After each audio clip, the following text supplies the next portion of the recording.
Sir வணக்கம் sir. வணக்கம் sir. Jananayagan இந்த பட தணிக்கை பிரச்சனை இன்னமும் கொடுக்கல, படமும் ரிலீஸ் ஆகல, பராசக்தி ரிலீஸ் ஆயிடுச்சு. இது வரைக்கும் விஜய் பாஜக அரசை பற்றி வாயை திறந்து ஒரு வார்த்தை பேசல. ஆனா சிஎம் கண்டனம் தெரிவிச்சிருக்காரு. எப்படி பாக்குறீங்க? இனிமேலாவது அரசியல்னா என்னன்னு விஜய் கத்துக்கணும். ஏன்னா திமுகவை தீய சக்தினாரு. ஒரு தமிழ் படமா, ஒரு தமிழனோட படமா, இது தமிழ்நாட்டோட படமா, இதை ஏண்டா ஒரு அரசியலா பயன்படுத்தி பிஜேபி சென்சார் போர்டை வச்சிருக்கிறது சென்ட்ரல் கவர்மெண்ட். அதை கையில வச்சுக்கிட்டு விஜயை தூக்கி உட்கார வச்சு மிரட்டி தான் கூட்டணிக்கு வளைக்குள்ள கொண்டுட்டு வரணும்னு நினைச்சு ஒரு அரசியல்வா பாக்குற பிஜேபிய இந்த விஜய் திட்டல. ஆனா இதுக்கும் அரசியலுக்கு சம்பந்தமே இல்லைன்னு பிஜேபியை திட்டுற இடத்துல தமிழ்நாடு முதலமைச்சர் இருக்கார். சிபிஐ போல இடி மாதிரி இதையும் சென்சார் போர்டையும் நீங்க பயன்படுத்துறீங்களா அப்படின்னு கண்டனம் தெரிவிச்சிருக்கார் தமிழ்நாடு முதலமைச்சர். அப்ப இதுல இருந்து விஜய் என்ன புரிஞ்சுக்கணும்? யார் தீய சக்தின்னு முதல்ல புரிஞ்சுக்கணும். பிஜேபியா திமுகவா? இந்த புரிதல் அடிப்படை அறிவாவது விஜய்க்கு இருக்கணும், அவங்க ரசிகர் மன்றத்துக்கு இருக்கணும். அவ்வளவுதான் நல்லதுல சொல்ல முடியும். வேற இதை ஒன்றும் சொல்றதுக்கே வழி இல்லையே. இப்பயாவது நம்புறீங்களா விஜய் பின்னாடி பாஜக இல்ல? விஜய் படத்தையே பாஜக முடக்குதுன்னா விஜய் ஒரு பெரிய போர்ஸா பார்த்து பாஜகவும் பயப்படும் தானே அர்த்தம். ஏன் விஜய் தான் பிஜேபியோட பி டீமா உட்கார வச்சு நீ தனியா போய் நெல்லி அவனை எல்லாம் நான் பண்ணிக்கிறேன். என்னைக்கு இதே விஜய் அமித்ஷாவை பேசியிருக்காரு, இல்லை ஆளுநரை பேசியிருக்காரு, இல்லை மோடியை பேசியிருக்காரு, யாரையாவது இது வரைக்கும் ஏற்று பேசியிருக்காரு? யாரையாவது ஒருத்தரை பிஜேபி இந்த தமிழ்நாட்டுக்கு யாரால ஆபத்து வருது? இப்படி வச்சுக்குவோம், தமிழ்நாட்டுக்கு நீ முதலமைச்சர் ஆகணும்னு துடிக்கிறீங்கள, அப்ப உன்னோட வேலை அந்த சிஎம் நாற்காலிலேருந்து இவரை இறக்கிட்டு நீ உட்கார்ந்துக்கிறது முக்கியமா கருதக்கூடாது. தமிழ்நாட்டுக்கு தான் நீ சிஎம் ஆப்புற, புரியுதா? தமிழ்நாட்டுக்கு சிஎம் ஆவரை நீ முடிவு பண்ணினா தமிழ்நாட்டுக்கு வர பிரச்சனைகள்ல என்ன பிரச்சனை உனக்கு முழுமையா தெரியும். ஏதாவது ஒரு பிரச்சனையை முழுமையா தெரிஞ்சு அதுக்காக நான் ஒழிப்பேன், அதுக்காக போராடுவேன், அதுக்காக நிற்பேன், ஏதாவது ஒண்ணு உன்னால சொல்றதுக்கு முடியுமா? இல்லை ஏதாவது தெரியுமா? எதுவுமே தெரியாது. இதை பத்தி எந்த புரிதலும் இல்லை. அப்ப ஒண்ணுமே தெரியாத நீ யாரை எதுக்கணும்? தமிழ்நாட்டுக்கு வர்ற தலைகுனிவு, தமிழ்நாட்டுக்கு வர பிரச்சனை, தமிழ்நாட்டுக்கு வர ஆபத்து, தமிழனோட வளர்ச்சிக்கு உண்டான எவன்டா முட்டுக்கட்ட போடுறான்னு அவனை போய் எதுக்கிறத விட்டுட்டு திரும்பி இங்க உட்காந்து வசனம் பேசுறியே. இதை எதுவுமே எதுக்க தவறுனதுனாலதான் பிஜேபியோட பி டீமா இவர் இருக்கார். காரணம் ஜோசப் ஸ்டாலின். சிறுபான்மை ஓட்டு திமுக ஓட்டு, பட்டியலின ஓட்டு திமுக ஓட்டு, முஸ்லீம் ஓட்டு திமுக ஓட்டு. இந்த 3 ஓட்டையும் கை வைக்கணும்னா ரசிகர் மன்றம்னு சொல்லி பேர்ல விஜய் கலைஞருக்கு ஓட்ட பிரி அப்படிங்கிற அசைன்மெண்ட்ல விஜய் வந்திருக்கலாம், வந்திருப்பார், வந்திருக்கார். பிஜேபியை எந்த ஒன்றையும் அட்டாக் பண்ணலன்னா விஜய் நான் எப்படி பார்க்கணும்? பி டீமா பார்க்கணுமா? சொல்லுங்க. அந்த ஆள் பிழைக்கணும், புரியுதா? அவரு படத்தை பிழைக்க வைக்கணும், அவருக்கு எந்த பிரச்சனையும் வரக்கூடாது. ஆனா பிஜேபி சொல்றத கேட்டுதான் ஆகணும். கேட்கலன்னா சம்பாதிச்சு வச்ச சொத்து கூட இங்க இருக்காது. அந்த பயம் மிரட்டல்ல அவர் பயந்து போய் உட்கார்ந்துருக்காருன்னு எனக்கு தோணுது. இன்னைக்கு நிலைமைக்கு கூப்பிட்டு வேண்டாம்பா, நான் சொல்ற மாதிரி நீ ஏடிஎம்கே கூட்டணிக்கு வந்துரு, நீ அப்புறம் பார்த்துக்கலான்னு கேட்கலாம், பேசலாம், சொல்லப்படுகிறது, கருதப்படுகிறது. இதெல்லாம் இருக்கலாம்னு நாங்கள் நினைக்கிறோம். அவ்வளோதான். நீ பிஆ இருந்தானே, ஏவா இருந்தானே, இசட்டா இருந்தானே, இப்போதானே உள்ள வர. முதல்ல தமிழ்நாட்டை பற்றி புரிஞ்சுக்கோ. தமிழ்நாட்டு வளர்ச்சிக்கு என்னெல்லாம் செய்ய முடியுங்கிறத பற்றி நீ யோசி. அப்புறமா திமுகவை தீய சக்தின்னு சொல்லலாம். வந்த உடனே திமுகவை தீய சக்தின்னு சொல்லினா நான் உன்னை என்ன கருத தோணும்? நான் கேட்கறது, தம்பி, பிஜேபிக்கு எனக்கு சண்டை நடக்குது, விஜய்க்கு எனக்கு பிரச்சனையே இல்லை. விஜய் அங்கேருந்து உள்ள எடப்பாடிக்கு எனக்கு சண்டை நடந்தது. எடப்பாடி என்னை எதுக்க முடியாம போய் பிஜேபி கூட அண்டிட்டாரு. அப்ப எடப்பாடி பிஜேபி 2 பேரும் என்னை எதுக்க ஆரம்பிச்சிட்டான். நான் நேரடியாக எதுக்க ஆரம்பிச்சிட்டேன் திமுக. அப்ப நீ ஒருத்தன் புதுசா வர, நீ சிறுபான்மையா இருக்கிற ஒன்னே பாதுகாக்கிறதுக்காக தான் திமுகவே போராடுது. உன் மதத்தையே பாதுகாக்க, உன் சர்ச்சையை பாதுகாக்க, நீ கட்டி காப்பாத்தின உன்னோட ரிலீஜியனை கட்டி காப்பாத்த நாங்க போராடுறோம். அப்ப நீ என்ன முடிவு பண்ணிட்டு வரணும்? வந்தவன் நேரா போய் பிஜேபி எதிர்க்கிறத விட்டுட்டு எங்களே எதிர்த்தினா எடப்பாடிக்கும் விஜய்க்கும் என்ன வித்தியாசம்? நீ யோசிச்சு சொல்லு. நான் அதனாலதான் ஓப்பனா சொல்றேன். அவர் பிஜேபி ஒரு ஆளாவே பார்க்கலன்றாரு. களத்துல அவங்க இல்லவே இல்லை, எனக்கு எதிரி திமுக தான்ன்றாரு. எப்படி அவரு பார்ப்பாரு? எப்படி பிஜேபி அவரு எதிரியா பார்ப்பாரு? அவர் தான் கூட்டாளியா சேர்க்கன்னு ஏன் அவந்தாலும் எதிரியா பார்க்க போறான்? பிஜேபி எதிரியா பார்த்தா எதிரி, கூட்டாளியா பார்க்கற எதுக்கு? பிஜேபி இங்க களத்துல இருக்கா? களத்துல இல்லை நீ சொல்ற இல்ல. 4 எம்எல்ஏ யாரு? 75 எம்எல்ஏ வச்சிருக்க எடப்பாடி யாரு? அப்ப யாருமே களத்துல இல்லை. ஒன்னே ஒரு உண்மையை சொல்லவா, அரசியல் கால தேர்தல் காலத்துல கூட எந்த களத்திலுமே இல்லாத ஒரு கட்சி விஜய் கட்சி தான். புரியுதா? பிஜேபிக்கு 4 எம்எல்ஏ இருக்கான், அதிமுகவுக்கு 75 எம்எல்ஏ இருக்கான், திமுக ரூலிங்ல இருக்கான். அந்த அளவுக்கு ஒண்ணுமே தெரியாது. அப்புறம் நான் அந்த அளவு களத்துல இருக்கவனை எதுக்குறேன். இன்னும் சொல்ல போனா அந்த அளவு எங்களுக்கு எதுக்குறேன். களத்துல இவங்களாம் இல்ல, நான் தான் இருக்கேன்னு சொல்றதே ஒரு அறியாமை, அரசியல் தெரியாத அறவேக்காடு.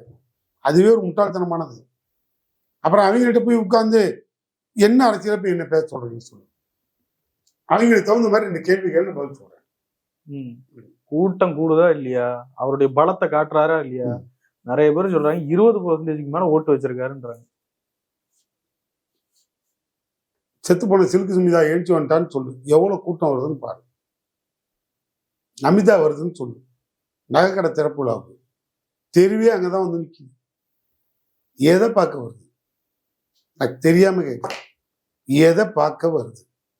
நமிதாவோட கொள்கைய, நமிதாவோட கோட்பாடைய, நமிதாவோட அரசியல் வரலாறையா, இல்லை இந்த தெருவில் சாக்கடை அடைச்சிருச்சுன்னா நமிதா நாளைக்கால வந்து திறந்து விட்டுருன்ற நம்பிக்கை இல்லையா? எங்கெங்கே கட்டி பிடிச்சிட்டு படுத்து கிடந்து கட்டி பிடிச்சி நின்றுது, கட்டி பிடிச்சி ஆடுது, ஏதோ ஒன்று நேராக பார்ப்பேன் ஒரு தாட்டி. மோகம், புரியுதா? அந்த மோகம் உள்ளது. அதுக்கு இதுக்கு சம்மந்தம் போடாது. அதனால விஜய்கிட்ட இருக்கிறது எல்லா கட்சியிலையும் அந்த அளவுக்கு ரசிகர் தான். அது ஒரு மோகம் உள்ள, அவ்வளவுதான். 2 தாட்டி மோகம் உள்ள என்ன, 2 தாட்டி பார்த்தா முடிஞ்சு போகுது. 3வது தாட்டி போய ஆச்சு 60 நாள், மோகம் 30 நாள் முடிஞ்சு போச்சு, வேலை ஓவர். இவ்வளவுதான் விஜயோட அரசியல். புரியும் உனக்குன்னு நினைக்கிறேன். ஏன்னா மார்ஷல் நல்ல ஒரு முக்கியமான பத்திரிகைக்காரன், அதனால உனக்கு நல்லா புரியும். இவ்வளவுதான் அரசியல், அதோட முடிச்சிரு. டெல்லியில் சிபிஐ விசாரணைக்கு விஜய் ஆஜராகிறார். விஜய் போயிட்டு உண்மையெல்லாம் சொல்லுவாரு. கண்டிப்பா திமுக அரசுக்கு தான் நெருக்கடி வரும்ன்றாங்க. எப்படி பாக்குறீங்க? ஏற்கனவே நாங்க இன்னும் நெருக்கடியே இல்லாத மாதிரியும், திமுகவுக்கு இது வரைக்கும் நெருக்கடியே கொடுக்க வந்தது இல்லாம இப்பதான் முதல்ல ஐயா விஜயால எங்களுக்கு நெருக்கடி. எங்களுக்கு அதுக்கு என்னையா சம்பந்தம்? எங்களுக்கு எப்படி நெருக்கடி வரும்? எங்களுக்கு தான் ஆட்சிக்கு வந்தது நெருக்கடி தானே. யாரால நெருக்கடி? உன்னோட பாஸ் மோடியால தான் எங்களுக்கு நெருக்கடி. புரியுதா இல்லையா? எடப்பாடியோட பாஸ் மோடியால தான் எங்களுக்கு நெருக்கடி. அதனால இவங்க எல்லாரும் சேர்ந்து எங்களுக்கு கொடுக்குற நெருக்கடியை தொடர்ந்து மக்களுக்காக நாங்கள் பார்த்துட்டு வரோம். தமிழனை தலை குனிய விட மாட்டோம்னு சொல்றதுக்கு ஒரு தமிழ்நாட்டுக்கு தலைவர், அவரும் முதலமைச்சர். புரியுதா?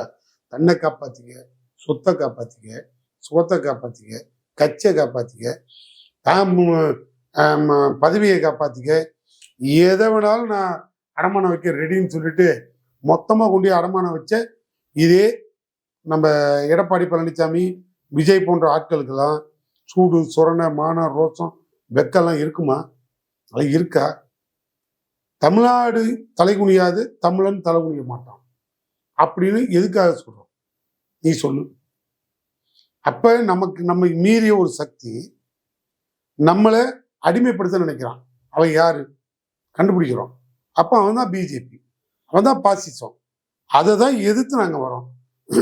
ஒரு துணை முதலமைச்சர் உதயநிதி, அவருக்கு இப்ப என்ன இருக்கு? அரசியலுக்கே அவசியம் இல்லை. ஆனா அவங்க அப்பா பிடிச்ச கொடி, தாத்தா பிடிச்ச கொடி, தொண்டன் கட்டாயத்தின் பேர்ல தொண்டனோட பிரச்சாரம் தாங்காம அந்த தொண்டனோட தொண்டனா நான் கட்சி வேலை செய்வேன்ட்டு உள்ள வர்றாரு.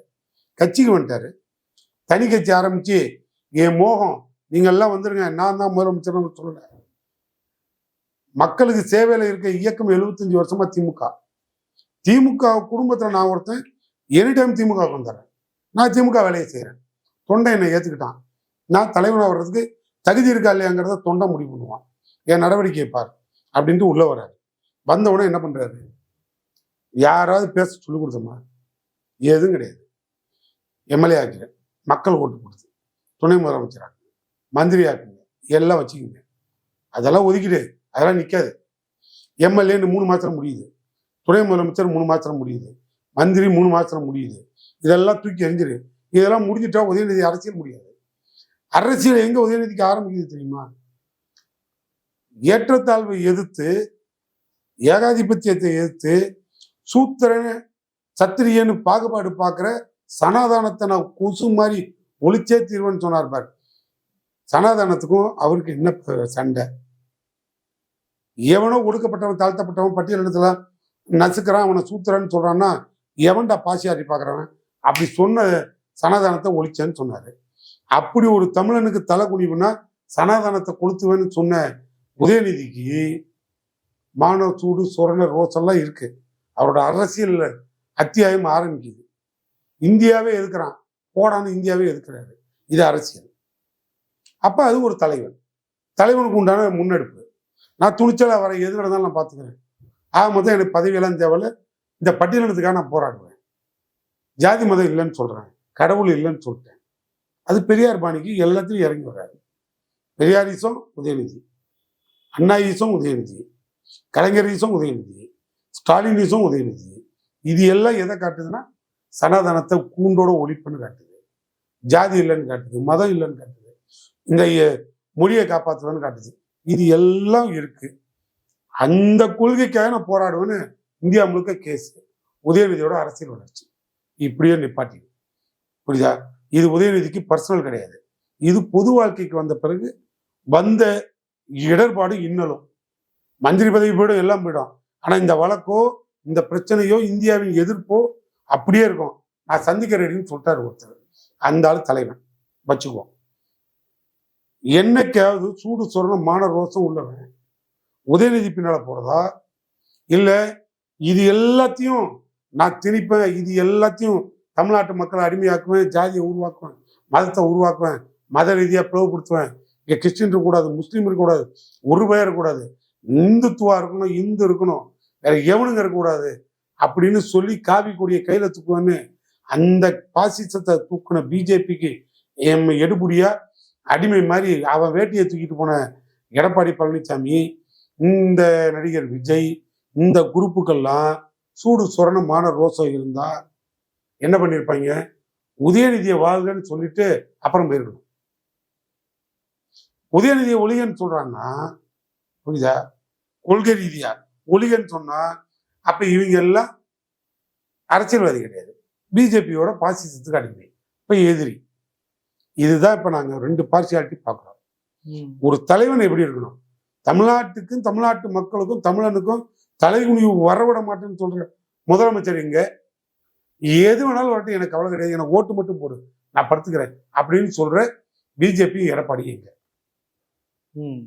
எதை ஆதரிப்பீங்க? நான் சொல்றேன், அரசியலுக்கு அப்பால் பட்டு, திமுகவுக்கு அப்பால் பட்டு திமுகவை ஆதரிப்பேன். கண்மூடி சினிமா. 3வது இருக்க விஜய் ஆதரிப்பாங்க. அந்த ஆளு தான், அது கூட சேர்த்துட்டு நினைக்கிறேன். அதான் நான் ஓப்பனா சொல்றேன். அந்த ஆளு இப்ப நான் ஓப்பனா ஒண்ணு கேட்கிறேன், உன் மதத்துக்கு சேர்த்து பாதுகாக்கிறது யாரு? திமுக. இது வரைக்கும் நீ உன் மதத்தை பாதுகாத்திய? கிறிஸ்தவர்களுக்கு ஒரு பிரச்சனை வரும்போது பிஜேபியால நீ பாதுகாத்தியா? நீ எங்க போன?